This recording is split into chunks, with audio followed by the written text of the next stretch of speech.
This is the X-Zone Broadcast Network, broadcasting worldwide on broadcast affiliates and satellite program providers, including CNN Broadcast Network, Sirius Satellite Network, Star Media, Good News Radio Network, Angel Broadcast Network, Wiki Broadcast Network, and WPBN TV. For more information on the X-Zone Broadcast Network, visit us at www.xzbn.net.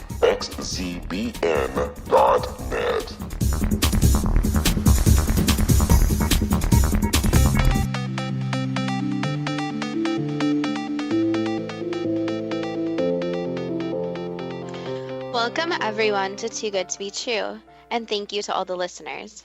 Are you ready for a different show about the ancient civilization of Sumer? Before we start getting into details, let's just briefly talk about psychic insight and how we apply it. We choose a subject, then research it, and based on that research, we determine what we think needs to be explained by creating a series of questions. Then Justina provides psychic insight to answer those questions. The psychic insight is narrated towards the end of the show. Accepting the psychic insight is a question of individual belief. Now let's go through the disclaimers. Here are the disclaimers. Neither of us claim to have any expertise in any subjects that we discuss. We relate information we find through research and the psychic insight. We are always delighted to hear from the listeners. This show only lasts an hour. We don't have the time to present exhaustive research on any topic. This means that there will be information that we miss. We want to provide a basis for the psychic insight. We don't care if a theory turns out too good to be true, as the show name suggests. We are only interested in finding out more of the truth about topics. Spirit can only relate insight that is appropriate for our time in history. Free will cannot be affected. Only comments that are appropriate for our time can be given through the psychic insight. Much of the subject matter in shows may have already been covered many times in other media. We want to look into subjects in a new, different way and be thought-provoking. We are not so good with pronouncing names, and we apologize. Neither of us have any expertise in investigating ancient civilizations or astronomy. If we have misstated anything, we apologize in advance. And finally, this recording was made after September 23rd, 2017. Thank you, Justina, for letting me choose the subject of the ancient civilization of Sumer, which is spelled S-U-M-E-R, which is summer with only one M. Why did you choose the Sumerian civilization? There are several ancient civilizations you could have chosen. Because the Sumerian civilization is claimed to be the first, and they have written records of their history, they somehow built temples called ziggurats, meaning temple towers. They were invaded by the Akkadians from the north, but continued with their culture. The Akkadians eventually lost their influence, with the Sumerians continuing on with their way of life in their city-states. Sounds like you should agree with me that a discussion about ancient civilizations could be rather boring. I hope you don't send me or anyone else to sleep. I think that the Sumerian civilization is rather fascinating, but with so much history to learn, Sumer doesn't seem to get much attention. The most interesting aspect is the content of the ancient Sumerian writings and what has been interpreted from them. What was predicted by some to happen on September the 23rd, started with the translated Sumerian writings. How does a civilization just appear and start building city-states, including ziggurats? There must have been a massive jump in technology. Wasn't September 23rd supposed to mean something, including some predicting of the end of the world? Obviously, the world didn't come to an end, but some believe it may be the beginning of the end or the beginning of a major change. If you Google September the 23rd, 2017, you get over 100 million hits. Why don't you go back thousands of years and start from the beginning without being too boring? I will try my best to make it interesting. Sumer was located where modern-day southern Iraq is now located. The area used to be called Mesopotamia, meaning land between rivers. These rivers are the Tigris and the Euphrates. This area has been described as the cradle of civilization. The Sumerian civilization existed between 4500 and 1900 BCE. Those years span the late Neolithic to the Middle Bronze Age. Isn't Neolithic just another way of saying Stone Age? Yes, late Neolithic means New Stone Age, which means that crops were being grown and animals started to become domesticated. That's the key to the theory of when civilization started. If sufficient food is produced, some of the tribe has time to concentrate on other things than finding berries or chasing some unfortunate wild animal. How is civilization defined? I think it means that the tribe has structure and organization, develops culture, and puts effort into science and industry. You didn't mention government. Yes, structure and organization were put in place. The Sumerians eventually created the first form of government after being led by religious leaders. So somehow the Sumerians went from hunter-gatherers to city dwellers, including engineers and scientists, with the earliest form of government with laws. Where did they come from? Were they just locals who just became smart? That doesn't seem to be known. The Sumerians emigrated from somewhere else and apparently spoke a different language to the people that already existed in the area. They may have arrived from around the Caspian Sea or where modern-day Hungary is located now.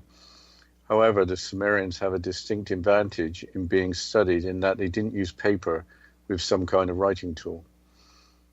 Well, we'll have to continue talking about the Sumerians after this short break, but please go like and follow us on Facebook under Too Good to Be True, and we will continue with the Sumerians after this short break.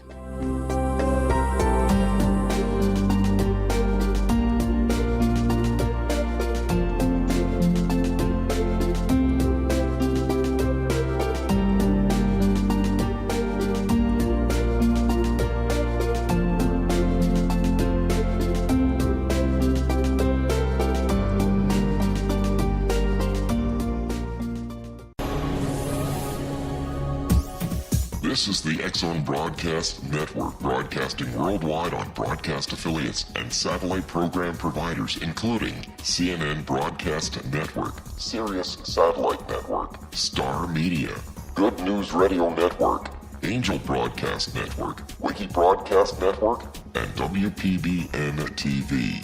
For more information on the X-Zone Broadcast Network, visit us at www.xzbn.net.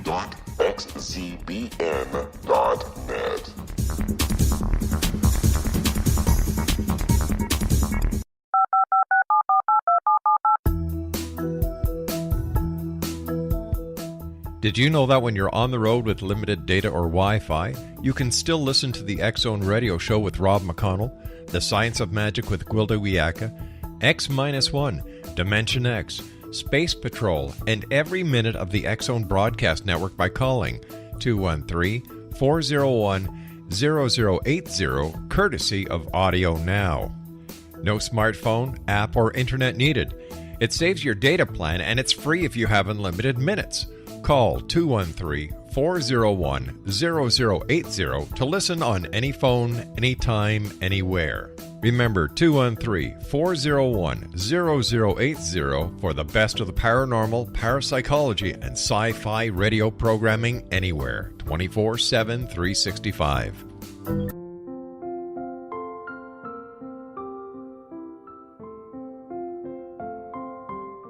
I am Dr. Carl O'Helvey, founder, president of a new cancer foundation focusing on evidence-based physical, mental, and spiritual interventions, including natural cancer cures, prayer, meditation, affirmations, nutrition, and other related holistic cancer prevention and cure modalities.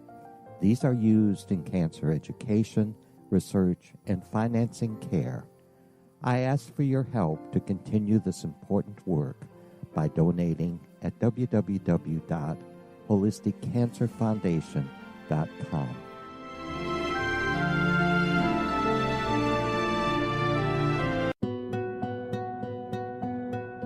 Is it science or is it magic? Once a magical thing has been scientifically proven, is it no longer magic? Or is magic simply the science of tomorrow? Join me, Gwilda Wiyaka, on the Science of Magic, a syndicated radio program dedicated to combining the science and magic of today's dynamic and controversial topics to co-create new solutions. By triangulating information from today's leading experts from the scientific and magical fields, we uncover expansive and evolutionary truths you won't find anywhere else. Join us daily on the X Zone Broadcast Network, xzbn.net, as I interview the shared thoughts with the amazing guests from both science and magic. The resulting knowledge is unprecedented. As a gift to you, the listener, past episodes can be accessed on our website free of charge at thescienceofmagic.net.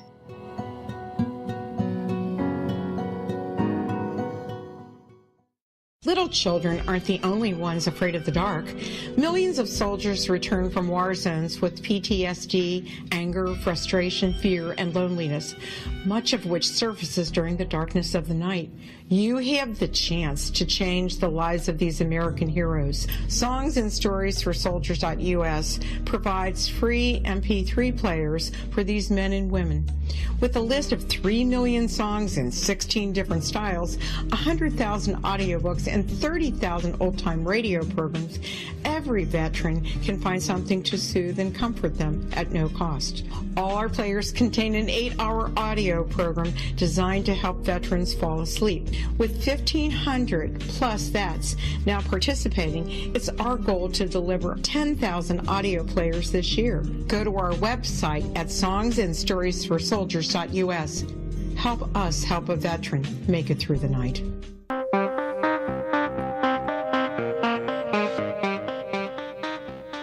Welcome back to Too Good to Be True, and before the break we were talking about the Sumerians and some background about them.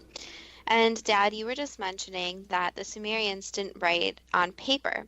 So what did they use instead of paper? Because paper would have not really survived well over the centuries. Yes, that's true. They used clay tablets and clay cylinders, which were written on using a reed stylus. Once the tablets or cylinders were dried, they were permanent. Apparently, some were baked well after the fact by archaeologists. The writing in the clay was wedge-shaped, and it is called cuneiform. There were hundreds of different characters that make the tablets very difficult to translate into modern languages. So they taught themselves how to write, as well as finding a method for preserving their writings. That's impressive. But I still don't really understand how they transitioned from hunter-gatherers to city dwellers, with scribes writing things down. The explanation is that the annual flooding of the Tigris and Euphrates rivers provided for rich, fertile soil that provided a large amount of food. This is despite limited annual rainfall. Apparently, complex irrigation systems were used, including canals, levees, and gates, using water from the two rivers. With the surplus of food, as mentioned earlier, there were people who could work on different tasks besides feeding themselves. What else is interesting is that city-states they created for each other. So how was society structured in the city-states? I'm going to quote from Wendy Ann's blog from 2012 on the website fathis.com. Quote, "The ancient Sumerians were credited for the invention of government. They were affected politically and economically by it. It was invented to organize labor, and officials were appointed to sort out problems and work on construction projects. Because of this newly organized labor, people could work together to form an economy by building canals and roads that made trade easier. Socially, the people now had something to do and a way to earn a living. They had also set up government to make laws. These laws, enforced by courts, were made so the Sumerian people would know what was expected of them. The ancient Mesopotamians created a government that was a combination of monarchy and democracy. The kingdoms of Sumer were organized into city-states, and the kings ruled each city-state for the gods. They were assisted by priests, scribes, and nobles. But before 3500 BC, priests ruled Sumer. They attended the gods who really ruled," unquote. So the writer of the blog states that there were laws and the gods ruled, with religious priests being in charge of society to begin with. So what was the Sumerian religion, and who were the gods? Each city-state had its own god, along with a ziggurat. These were the temples built like step pyramids with flat tops. The priests would live in the ziggurats and serve the gods by making sacrifices. If the gods were happy, the rivers would flood and the crops would grow. There was, for an example, Anu, king of the gods and king of the heavens, associated with the city of Uruk. Another example is Enki, the god who invented the plow and made the plants grow. He was god of the city of Eridu. The third example is Inanna, the goddess of love and war. Her city was Uruk. Sumerian gods were believed to have human characteristics, so sometimes they were good and sometimes they were bad.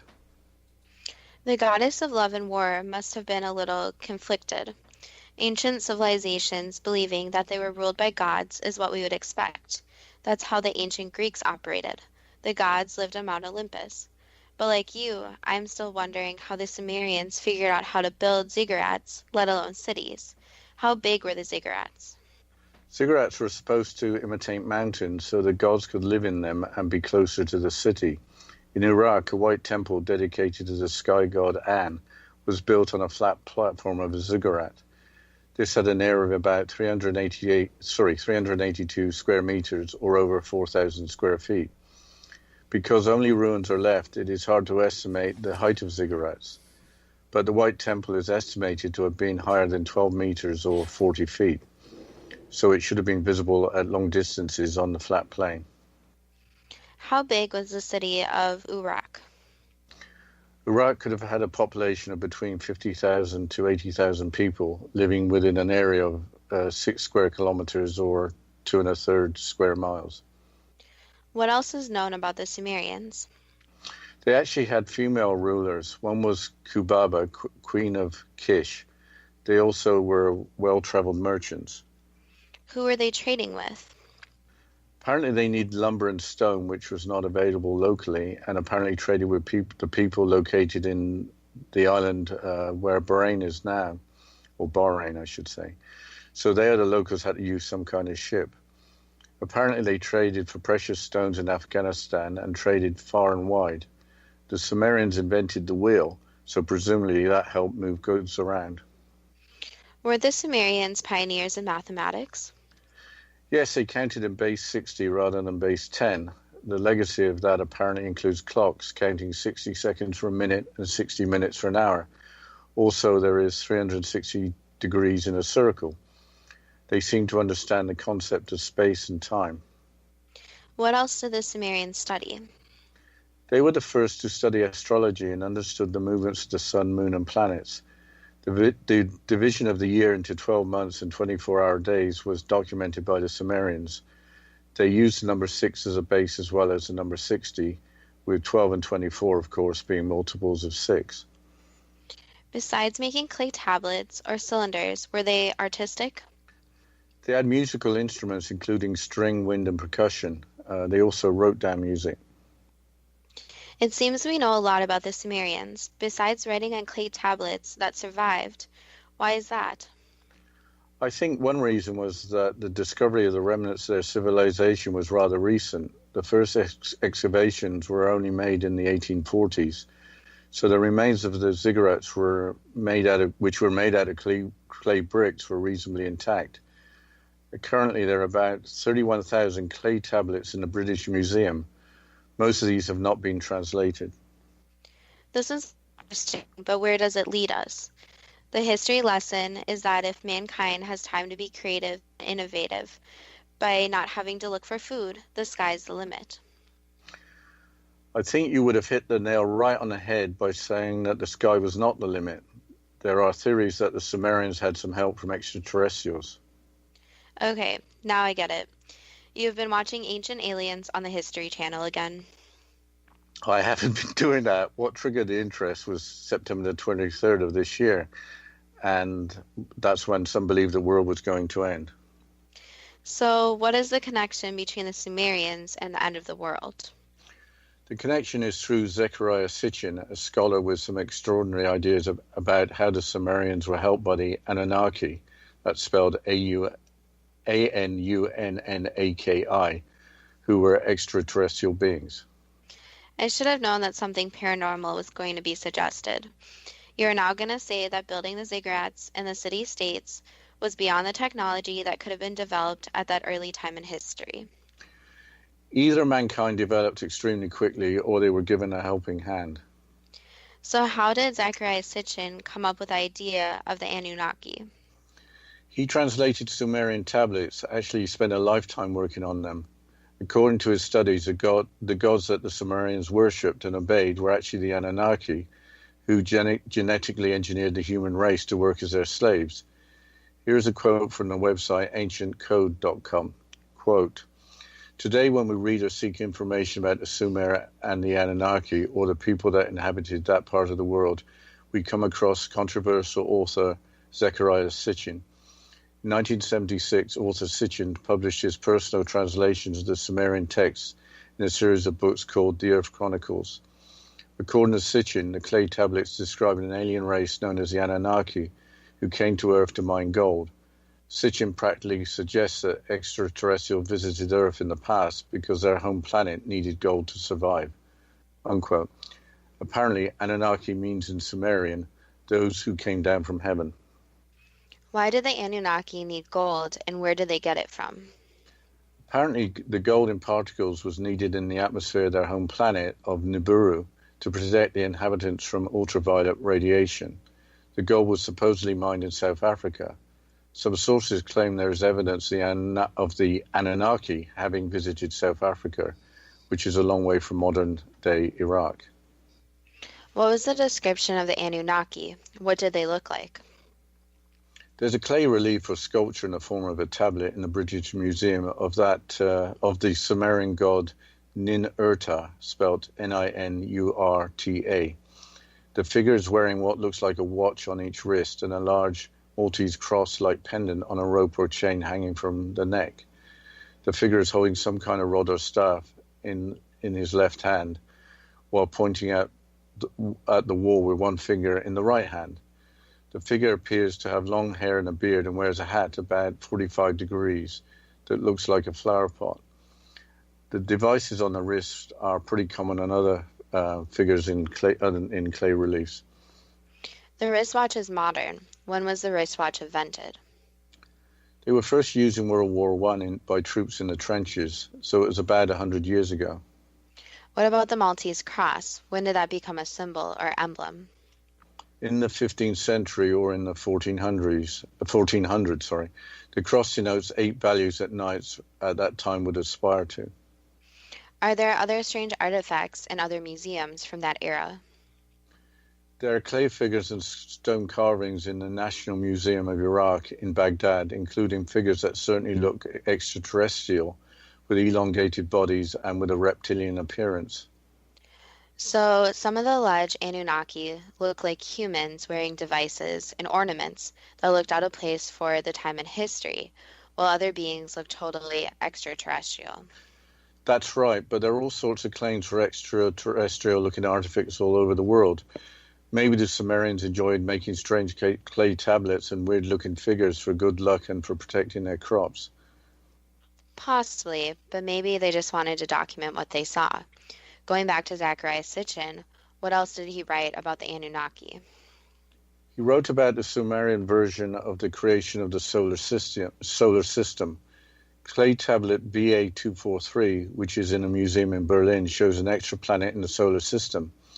Sitchin has been pictured holding that clay tablet. According to Sitchin's research, there was an additional planet called Tiamat, spelled Tiamat, that was closest to the Sun. From outer space, Nibiru, a large planet almost the size of Jupiter, arrived, attracted by the gravitational pull of the solar system. Parts of Nibiru were broken off by the gravitational forces of the outer planets, with Nibiru now on course to collide with Tiamat, almost breaking the planet into two, but changing the paths of both planets. These paths became large elliptical orbits around the Sun. Apparently, Nibiru had not been orbited in the Sun before interacting with Tiamat. After about 3,600 years, Nibiru collides with Tiamat again. Long story short, Tiamat was broken into two, with one half becoming planet Earth and the other half breaking up and creating the asteroid belt. One of Nibiru's moons becomes the Earth's moon. Just a minute. Isn't that planet of the Anunnaki, which is also called Planet X? That's correct. Wasn't Planet X supposed to have passed close to or collided with the Earth on September 23, 2017, causing the end of the world? Yes, Planet X, but I think we'd have noticed the planet heading this way weeks or months in advance.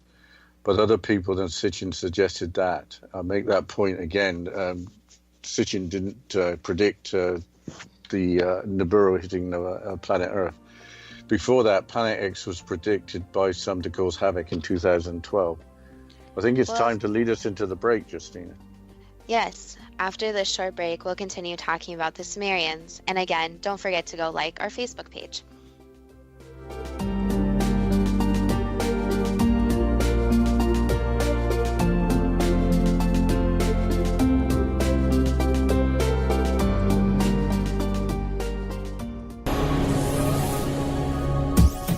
This is the X-Zone Broadcast Network, broadcasting worldwide on broadcast affiliates and satellite program providers, including CNN Broadcast Network, Sirius Satellite Network, Star Media, Good News Radio Network, Angel Broadcast Network, Wiki Broadcast Network, and WPBN TV. For more information on the X-Zone Broadcast Network, visit us at www.xzbn.net.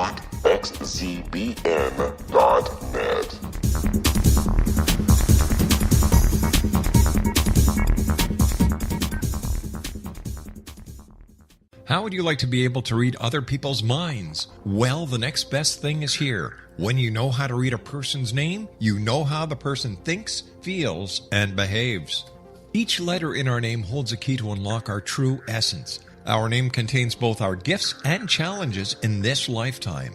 Nemology science discovers personality secrets hidden in the placement of the letters of our names, including the first and last impression people remember about us. Sharon shows us how to interpret the arrangement of letters as outlined in her book, Know the Name, Know the Person. Sharon Lynn Wyeth created nemology science after 18 years of research and testing her theories, and has supported thousands of people around the world in understanding themselves and others better. You'll enjoy Sharon's unique teachings as she shares her system to learn the gifts behind your given birth name. Even if you don't like your birth name, there are jewels in this book. If you're thinking of changing your name, ready to name your child, or wanting to get along better with others, this is the book for you. If you'd like to improve your relationships and change your life for the better, get the book today, Know the Name, Know the Person, or visit www.knowthename.com. That's www.knowthename.com.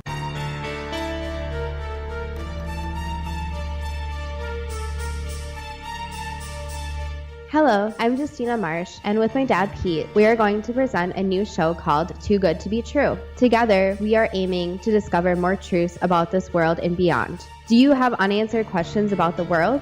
Do you ever wonder about aliens, conspiracy theories, or the universe?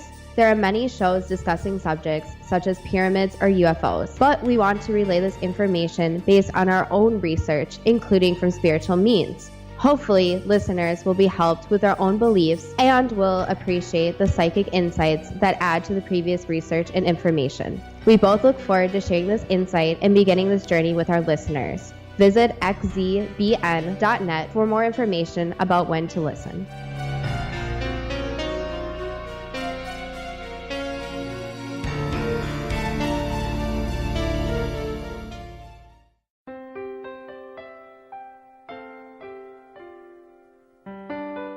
Ancient prophecies, legends, and current events indicate we're entering a high-frequency era supporting enlightenment.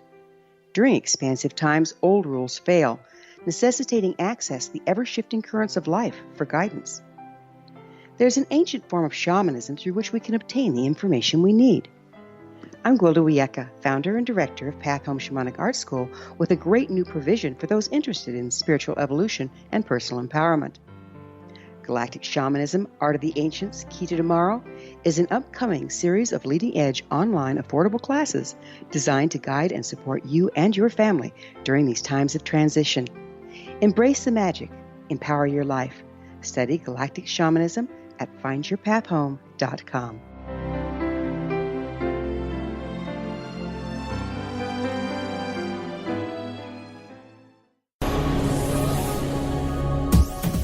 This is the X-Zone Broadcast Network, broadcasting worldwide on broadcast affiliates and satellite program providers, including CNN Broadcast Network, Sirius Satellite Network, Star Media, Good News Radio Network, Angel Broadcast Network, Wiki Broadcast Network, and WPBN TV. For more information on the X-Zone Broadcast Network, visit us at www.xzbn.net.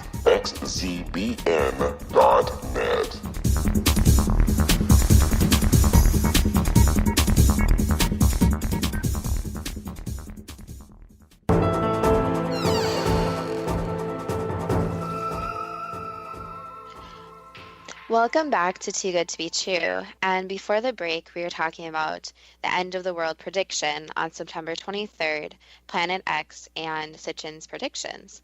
Well, now the subject is getting more interesting, especially with the Anunnaki coming up related to the Sumerians and Planet X. Yes, there's more to Zecharia Sitchin's work. The following quote is from Sitchin.com regarding the NASA space probe Voyager 2. Quote, when the Voyager 2 mission passed by Uranus and Neptune for the first time, their descriptions matched the ancient Sumerian descriptions as discussed in Zecharia Sitchin's The 12th Planet.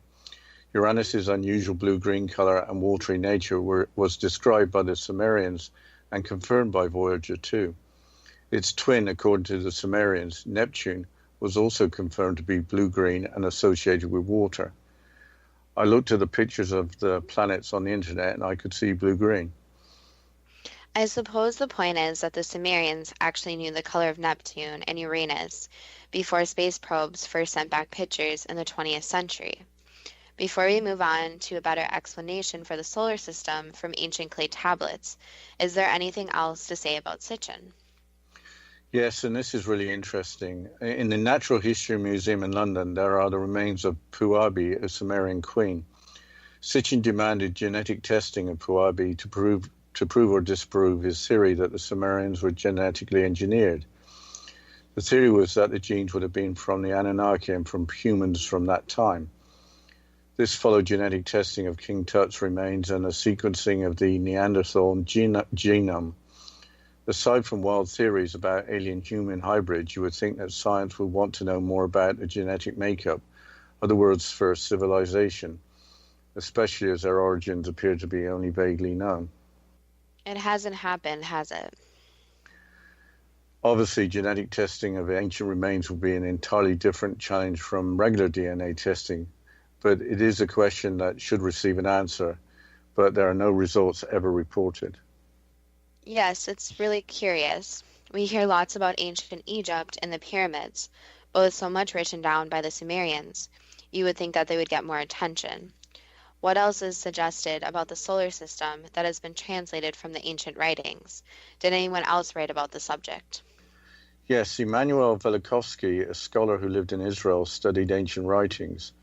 In his book, Worlds in Collision, published in 1950, he based content on cross-referencing different material from ancient cultures, including Sumeria. His research indicated that the planet Venus was only about 3,005 years old and had originated from the planet Jupiter. The creation of Venus is associated in his book with the end of the Minoan culture and a volcanic eruption that occurred as Moses led his tribe out of Egypt.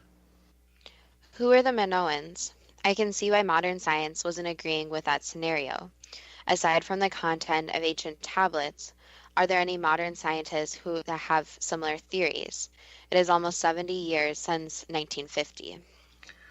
The Minoans were a civilization that existed from 2600 to 1100 BCE on the island of Crete, and other islands in the Aegean Sea between Greece and Turkey. To answer your second question, the British author David Icke, in a YouTube video posted in 2010, cites unnamed physicists who claim a scenario along the lines of Emanuel Velikovsky. The scenario is that Jupiter only arrived in the solar system about 7,000 years ago. Jupiter collided with an unnamed planet, destroying it and creating the asteroid belt. Part of Jupiter broke off and devastated Mars, this being consistent with the landscape of Mars being no more than 10,000 years old. That part of Jupiter also caused a gravitational pull on the Earth, causing the Great Flood, for which Noah's Ark is usually mentioned. So the point of all of this is that ancient texts, including the Sumerian clay tablets, include knowledge of the solar system that should have not been available to the people at the time, unless influenced by beings with advanced technology. Also, some events on Earth could be explained by the effects of planets colliding or splitting, as suggested by Sitchin and Velikovsky. Who else believes in ancient astronauts?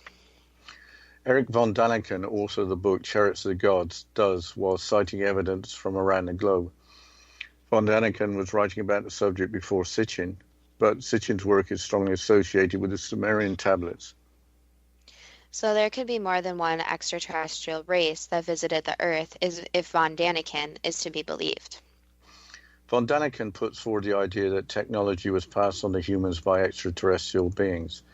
Sitchin's idea that modern humans have part extraterrestrial makeup in DNA does not... Sitchin's idea that modern humans have part extraterrestrial makeup in DNA does not appear to be shared by von Daniken.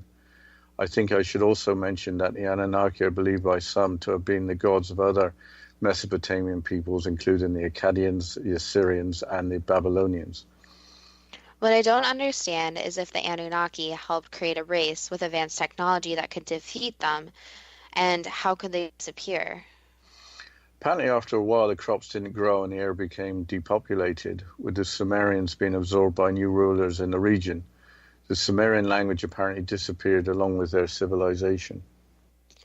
Which came next as the major civilization after the Sumerians, and the other Mesopotamian peoples lost importance in the world. Apparently it was ancient Egypt, but there seems to be a lot of speculation that ancient Egypt in reality is a lot older than in the history books. But it is confusing because ancient Egypt predates Sumer in some sources. Possibly because the Egyptians wrote on papyrus or early paper and the Sumerians wrote on clay tablets. There's much more information about Sumerian life that is more definite. It could be that one people reached a minimum standard of civilization quicker than the other. I don't know much about that, but are there any connections between Sumer and Egypt? Apparently there was trade between Sumer and Egypt, and buildings in both places were similar. Well, maybe it's time for the first question in the psychic insight before you start mentioning the pyramids. Okay, I'll ask the first question. Where did the Sumerian people originate from? Was it from around the Caspian Sea or where Hungary is now located? The Caspian Sea. What was different about their language compared with other languages spoken in the locality? Do you mean you want specific examples or just why it was different?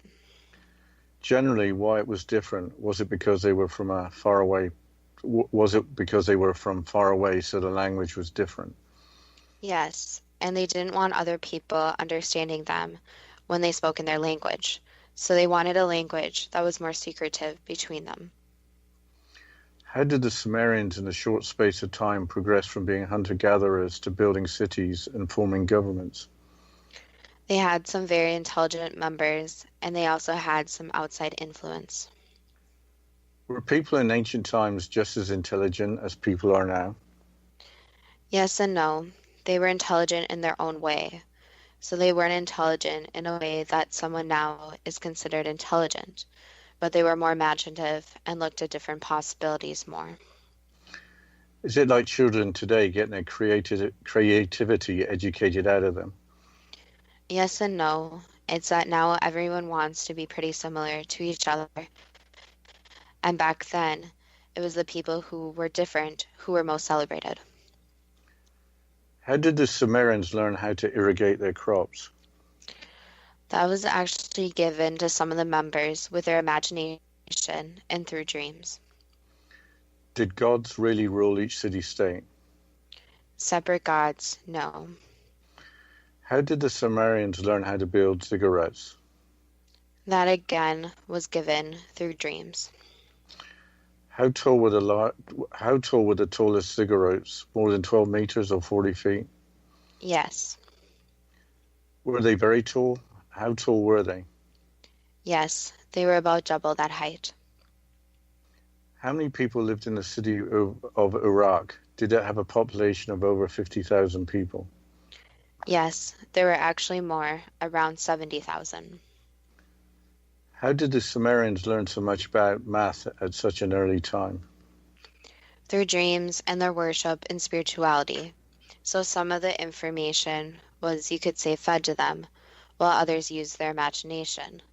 So you can think about it this way. Back then there wasn't too much to do.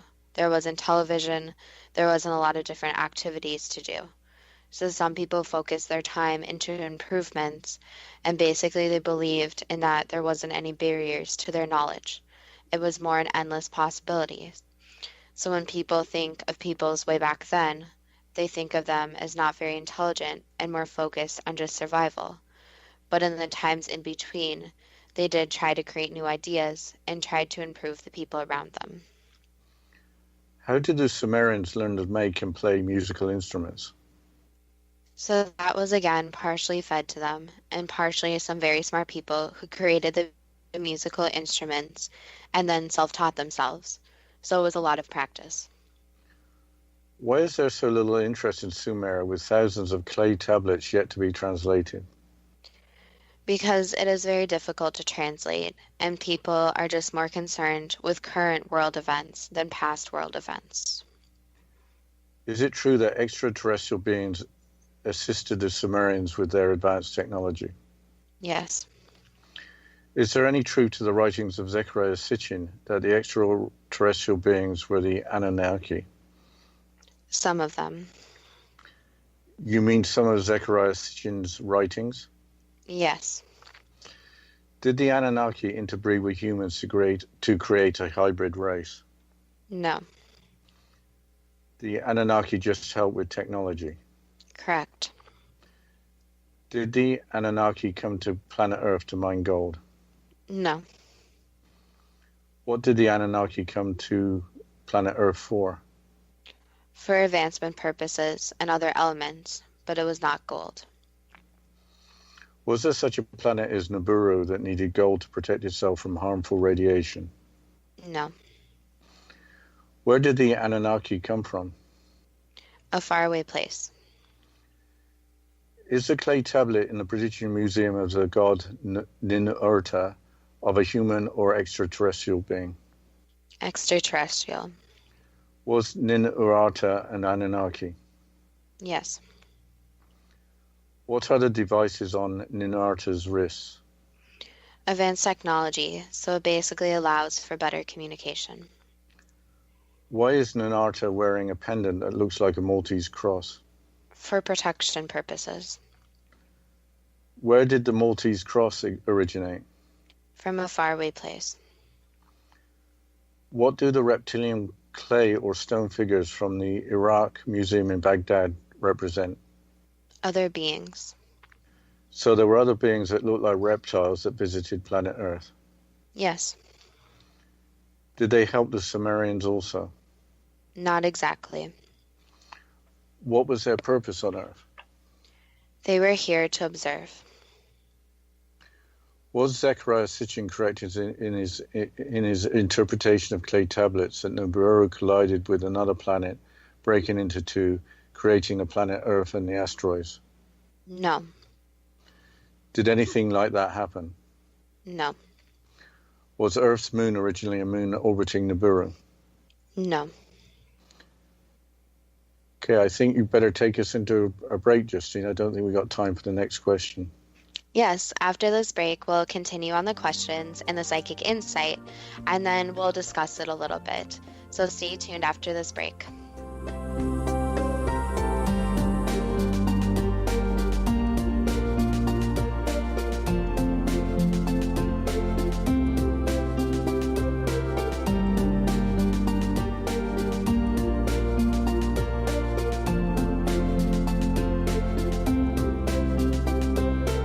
The Earth is under ever-increasing pressure from untenable lifestyles and growing populations. Yet, viable answers seem in short supply. What if I told you there's an ancient form that can empower you to take charge of your life?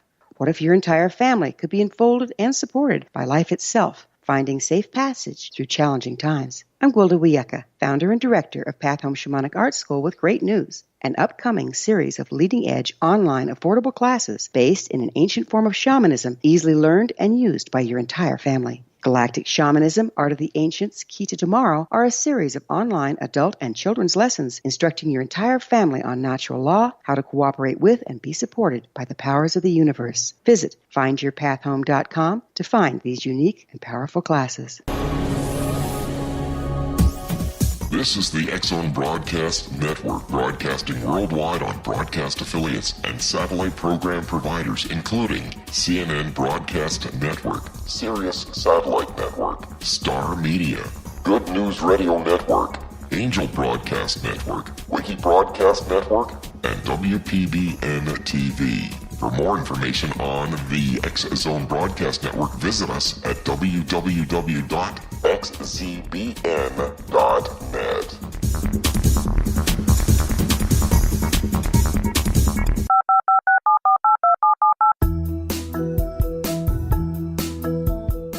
Did you know that when you're on the road with limited data or Wi-Fi, you can still listen to the X-Zone Radio Show with Rob McConnell, The Science of Magic with Gwilda Wiyaka, X-1, Dimension X, Space Patrol, and every minute of the X-Zone Broadcast Network by calling 213-401-0080, courtesy of Audio Now. No smartphone, app, or internet needed. It saves your data plan, and it's free if you have unlimited minutes.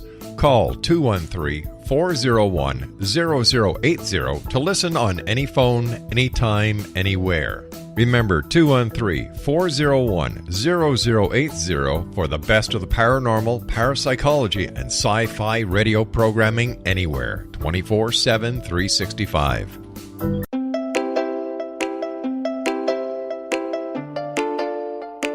Are you curious? Do you want to learn more about how the world works and have fun at the same time?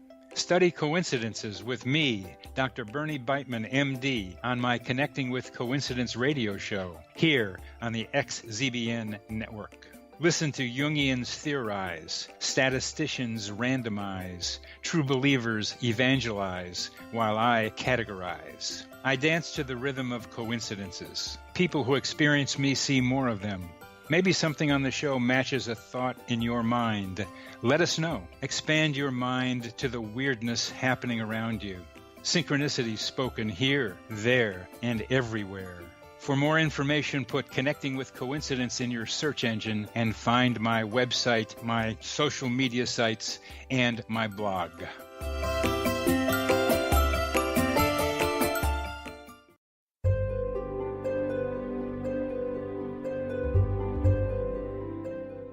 What is truth? Historically, we viewed things as either being true or false. Now, as we enter a more expansive era, we find the question is not, is it true, but rather, how true is it? I'm Gwilda Wiyaka, host of the Science of Magic Radio, a syndicated, internationally broadcast radio program dedicated to uncovering this ever-expanding truth. Join me daily on the X-Zone Broadcast Network, xzbn.net, as I interview today's leading experts from the fields of science and magic to uncover the hidden truth between the lines drawn in the sand. What we unearth in our discussions is not only amazing, but totally unprecedented. You won't want to miss a single episode. In service to our listeners, past episodes can always be found on our website with our compliments at thescienceofmagic.net.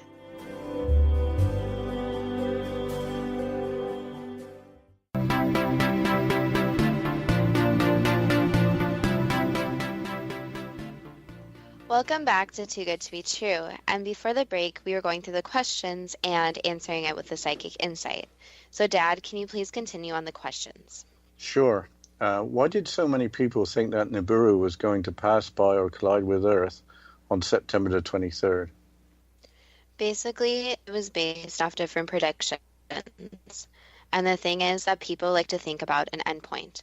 So a lot of people like to think about the endpoint of their life. And it was one, to create fear, and two, some people really did believe it. But the thing is if the world was coming to an end, there would not be any predictions that there would be exact date or time. It would just have signs it was going to end, and it would end. Was there anything significant about September the 23rd? The shift in energies, yes. How did the ancient Sumerians know that Neptune and Uranus were blue-green? From information they got from other beings. Why wasn't genetic testing of the remains of Queen Puabi in London's Natural History Museum completed, or was it completed with the results kept secret? The results were kept secret. Why was that? Because it did not match any known human DNA. Is Immanuel Velikovsky correct in his writings that Venus was originally part of Jupiter? Yes. Did the creation of Venus end the Minoan civilization and cause at least one volcanic eruption? It did cause some earth changes, yes, but it did not fully end the civilization. Did Jupiter collide with an unnamed planet, causing devastation to Mars and creating the Great Flood on Earth? No. So Immanuel Velikovsky's account of what happened is more correct? Correct. And his timing is also correct? Yes. Is there anything more we should know about how Venus originated from Jupiter? Basically, you can think of it as basically a moon that split off to create its own planet. Without extraterrestrial influence, how did the Sumerians know so much about astronomy?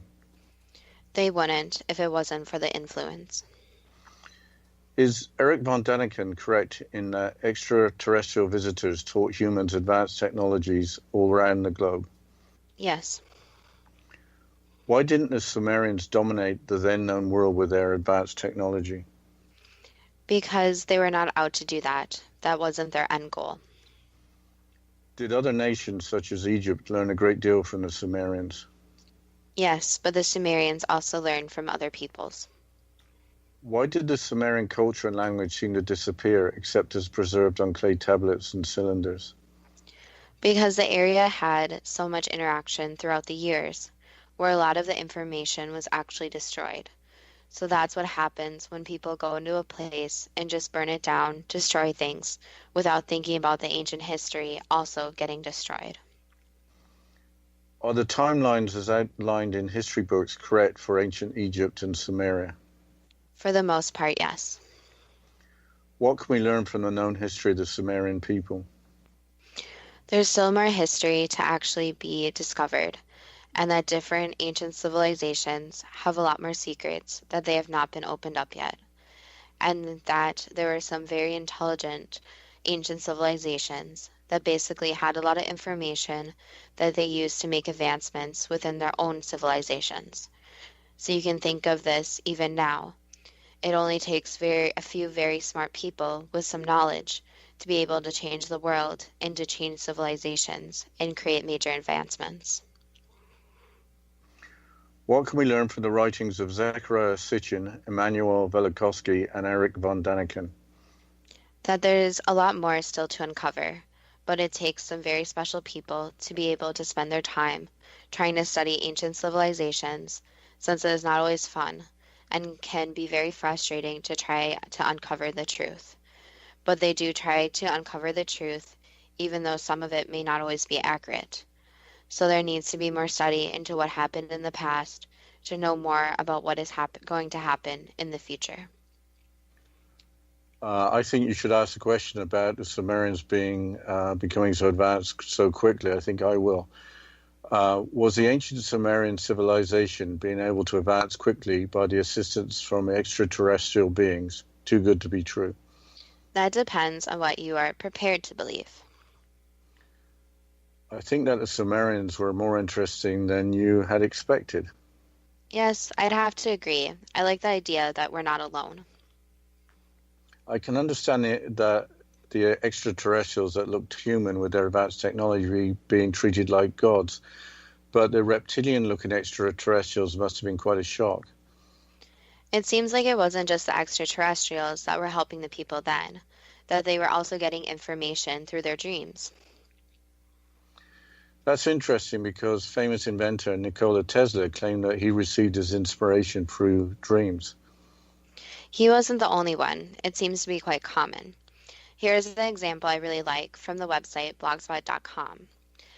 And I quote, 19th century chemist Dmitri, and I'm going to mispronounce his last name, so I apologize, but Mendeleev fell asleep while chamber music was being played in the next room. He understood in a dream that the basic chemical elements are all related to each other in a manner similar to themes and phrases in music. When he awakened, he was able to write out the first time the entire periodic table, which forms the basic of modern chemistry, end quote. Chamber music is classical music for small orchestras, so may have relaxed him. The Sumerians apparently had 20 or so different musical instruments, so that was more than enough for an orchestra. We included 3 different authors who wrote about extraterrestrial influences on mankind. Why did you think it was important to mention all 3 of them? Zecharia Sitchin, Immanuel Velikovsky, and Erich von Däniken are sometimes termed the pseudo-scientific myth makers, so they are grouped together. If you combine their writings, it seems that you get close to the information from the psychic insight. It seems that a negative approach can be if an author is wrong about some theories, all the author's theories must be wrong. How do you provide scientific evidence to support theories when you're working with ancient relics? You have to make assumptions that connect the dots. There is circumstantial evidence with limited scientific evidence. But I think we have to talk about Planet X, especially as the end of the world didn't actually happen on September 23rd. Yes, the whole idea of Nibiru or Planet X appears to be a myth, but we learned, depending on whether you are prepared to believe it, that Venus was once the moon of Jupiter. Yes, and what is amazing is that that change would have only happened a few thousand years ago. Well, yes, I hope that show is interesting. If it wasn't, it's not the end of the world. That wasn't very funny. There are actually jokes and riddles included in the ancient clay tablets, but that's something listeners will have to check into on their own. Yes, the jokes that you told me and that we found were rather crude. Okay, Justina, are you going to mention the Facebook page again, or have you got any more thoughts on Zecharia Sitchin and the other authors? Well, I think I'll mention the Facebook group again. So we would love to hear from the listeners, hear any topics you suggest, any comments on the show, and if you've actually read into Sumer, the Sumerians, you have any knowledge to share, we would love to hear it. So if you go to Facebook and you type in Too Good to Be True, so the first 2 is spelled TWO, Too Good to Be True. You can look us up there and you can like the page, follow us, comment, and we would love to have suggestions so that we don't end up doing 20 shows in ancient civilizations, because I know, Dad, you would do every ancient civilization under the sun. Yes, I think ancient Egypt would be the next one on the list, or maybe the South American ones. I don't know, but maybe there's some other subjects. But going back to Zecharia Sitchin, Velikovsky, and Erich von Däniken, I have to say that the book Chariots of the Gods by von Däniken was a book I read a very long time ago. And it really got my interest going in ancient civilization. So I've got a big thank you to Eric. I just thought I wanted to say that. And I know it would be very nice if our listeners could suggest some ideas. It's a lot more fun when somebody comes up with a suggestion. We've had some very good suggestions lately, but we can't talk about them because we don't want to spoil the surprise. But what do you think we can use it as an incentive to get people to suggest things?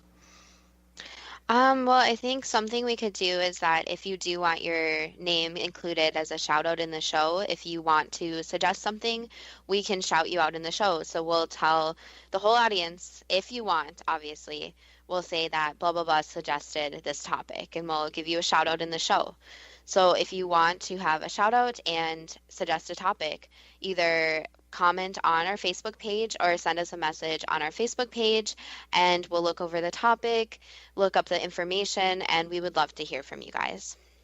Yeah, and if anybody wants to suggest ancient Egypt, that one will be given priority, but that's if you agree to it, Justina. Yes.